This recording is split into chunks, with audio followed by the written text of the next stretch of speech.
Sobrang kapit. Yun.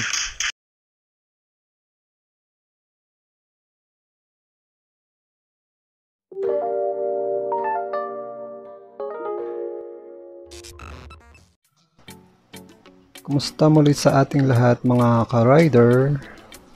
And for today, meron na naman akong i-share sa inyo.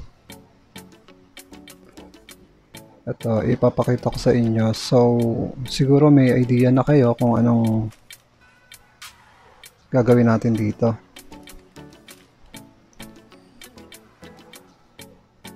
So,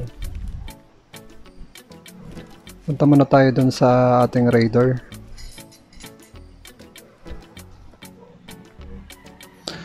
At ito nga pala yung ating motor na isa, si NMAX.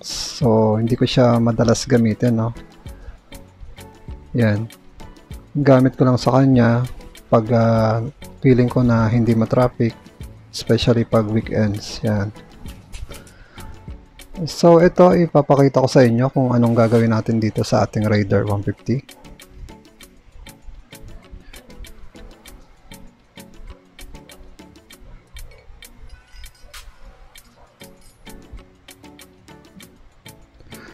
So, tanggalin na natin yung axle ng ating motor dito sa likuran. Gamit tayo ng ating tools.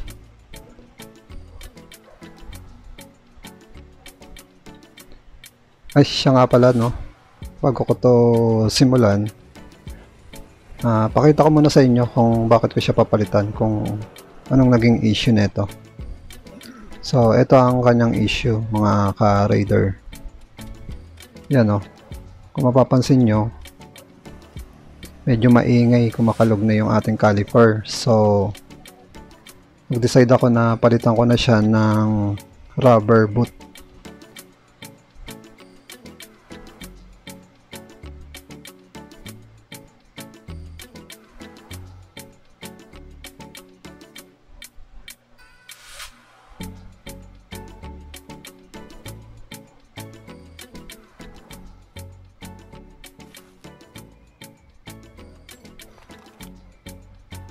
So siya nga pala mga ka-raider, no? Nakalimutan ko nga palang tanggalin yung kinakapitan ng ating brake pad.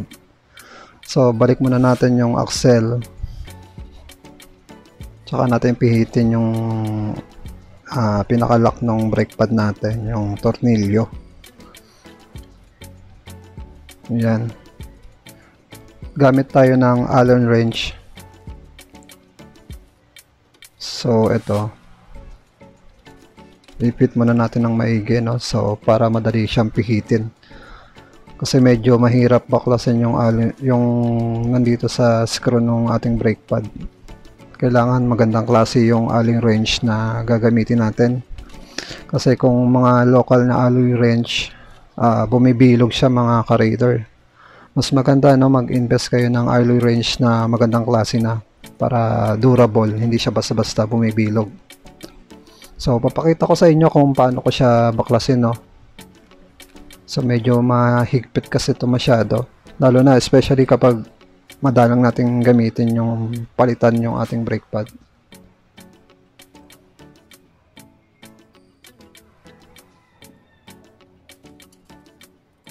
So, kabit na natin yung ating alloy wrench.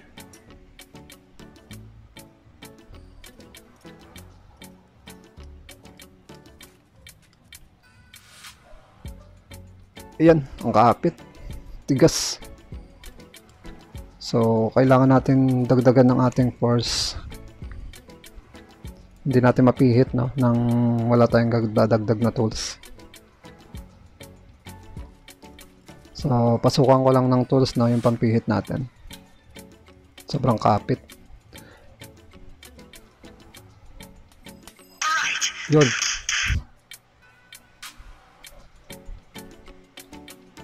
Kala ko naputol na yung ating tools. Buti na lang magandang klase yung ating alloy wrench na pangpihit na. So yun guys, successful, natanggal natin, no? So pihitin lang natin to para mag-loosen, and then matanggal natin yung brake pad. So So tanggalin ko na dito sa axle. Tsaka natin pihitin.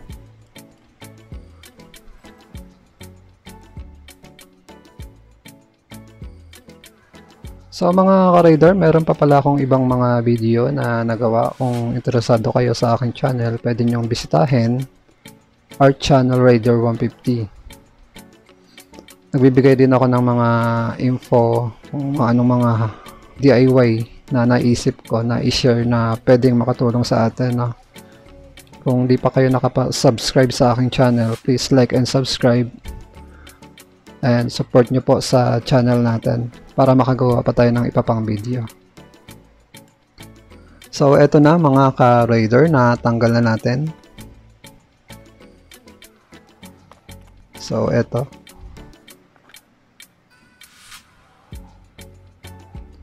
Yan, ang gagawin muna natin dito, mag-apply tayo ng liha. Lihahin natin yung part na may rubber kasi medyo may kalawang na siya, no? May putik-putik na siya. Kumbaga meron na siyang tawag dito, yung mga dumi-dumi na kumapit doon sa ating pinaka bracket. Kiskisin lang natin to ng maigi and then applyan natin ng grease, yung grasa. So kuskusin lang natin ng maigi then hanggang sa maging smooth.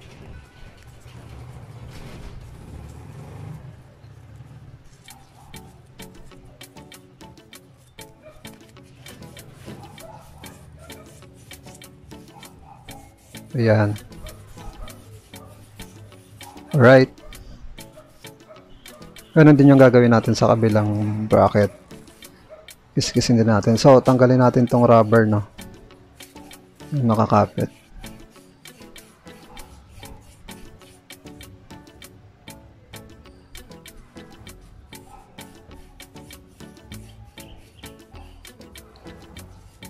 Medyo matigas. Kapit. Medyo may kumapit na dumi.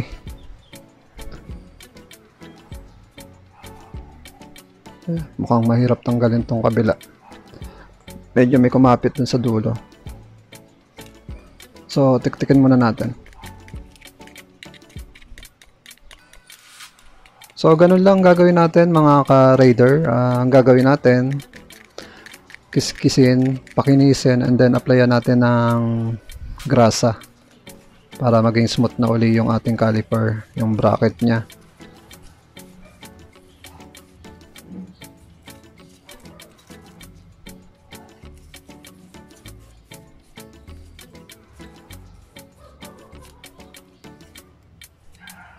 Okay na siguro to.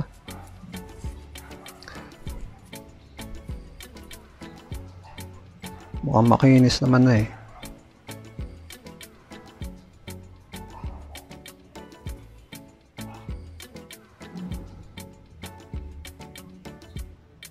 Yan, ito yung rubber, kumapit yung dumi doon. So tanggalin na natin to, palitan na natin ng bago. Palitan natin yung bago natin binili na rubber boot. So apply na natin ng grasa ngayon mga ka-rider.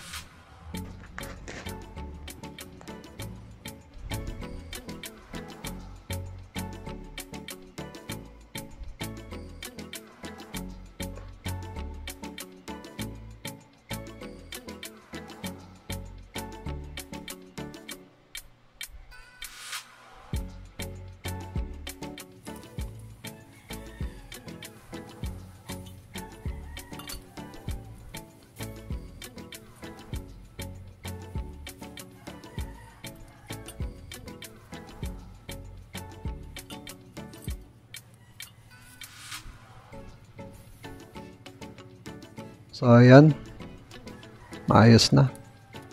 Kabit na natin. So linisin natin tong kinakapitan din ng ating brake pad. Yan. So yung advice ko lang sa inyo mga ka-rider, no, pag tatanggalin nyo to, ito kasi ang dami ko na experience dito na sobra talagang kapit. kapag tinatanggal siya. So maganda, lagyan nyo muna ng langis din bago nyo siya pihitin, no? Kahit mga kaikot na yung langis. Halimbawa, babiyahe kayo para mas pumasok sa loob yung langis niya. Lagyan nyo na agad bago nyo siya baklasin, bago kayo magpalit ng brake pad.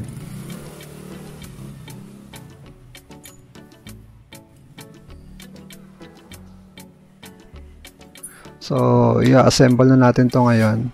Gawin natin lang mabilis na mga ka-rider.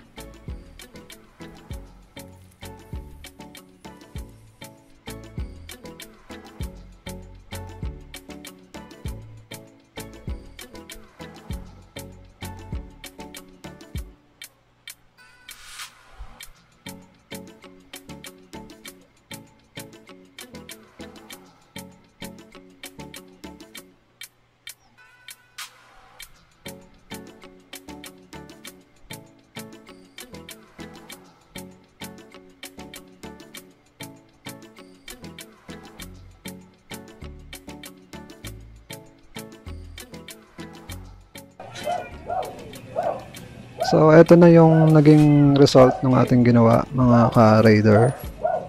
Yan, naikabit na natin ng maayos. Naibalik na natin sa tamang ayos, no? Although medyo may konting shake pa rin siya, no?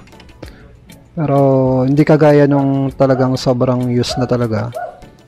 Halos kumakalog na siya dun sa part ng caliper, dun sa kinakapitan ng ating disc rotor. So ito pa, idadagdag natin, kakabit din natin tong center stand caution. Dito yun banda makikita, mga ka-rider. Ito kasi natanggal na yung rubber, no? Kaya pag binababa ko sa center stand, medyo kumakalog siya. So sa taas ito ilalagay, hindi dito sa ilalim. Kasi tutukod to dito sa kinakapitan ng center ng ating makina.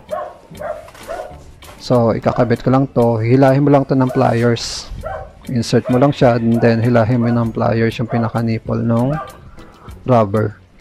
Ganun lang to kadali ikabit, mga ka-rider. So, sa taas natin to ilalagay. Hindi dito sa baba, mga ka-rider.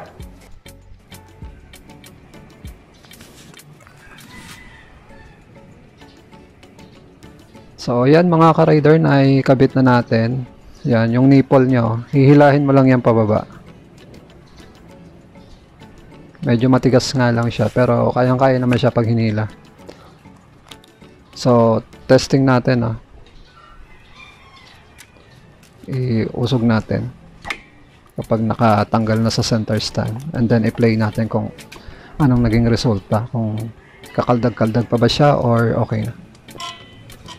So, ayan, kung inyong makikita, lumalapat na mismo yung kinakapitan ng ating swing arm. Tumutukod yung rubber, so nag-iiwas na siya ng ingay. Hindi before, nung wala siyang rubber, kumakalampag siya pag tinanggal mo sa center stand. So yun lang mga ka-rider, and hope na may nagustuhan kayo sa aking ginawang video. For more video, please like and subscribe.